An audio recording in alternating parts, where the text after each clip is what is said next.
ทุกคนมื้อนี้มากินแกงผักเน่าอีกแหละแต่ว่ามีสตรอเบอรี่มากินนะแกงผักเน่าใส่ปลาแกงผักเน่าใส่ปลาใส่ผักกูดเนาะหอมๆแซ่บๆ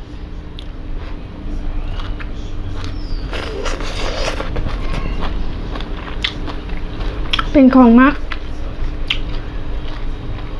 ก็เลยกินดู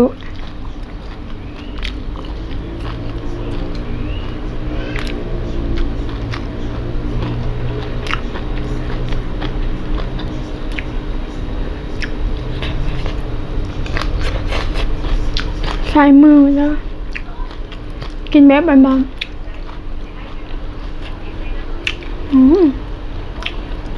อันนี้ผักกูด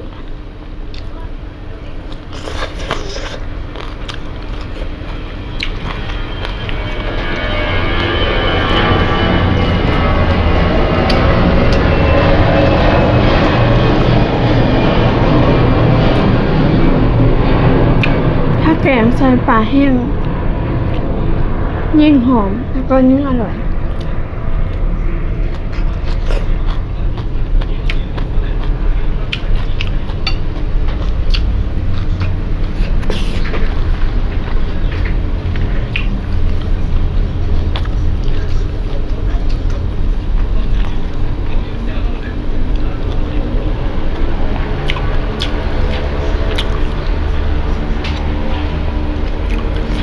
อาหารบ้านเฮากินแต่น้อย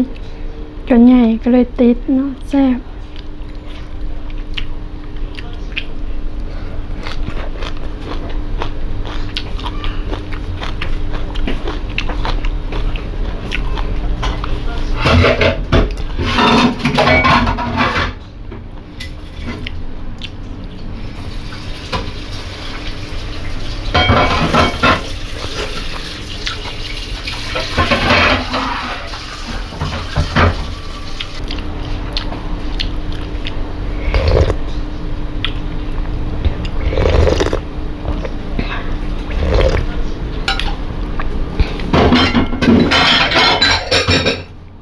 คิดอยากกิน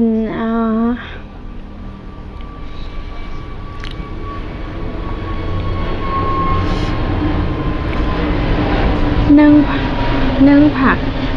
หรือว่าต้มผักแล้วก็แจ่วพริกแห้งปลาร้าอร่อยหอม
ใช่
ก็ไหมไปได้ก็ไหม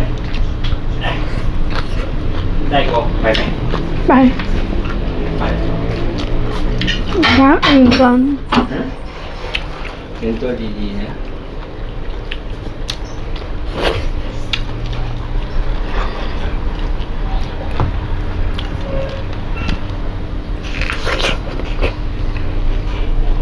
ใคร อร่อยมาก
มือเลอะอ่ะ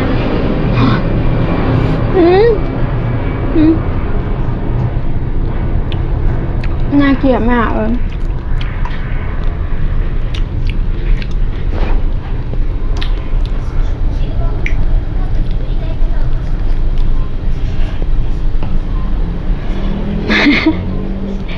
กินเหมือนเด็กเนี่ย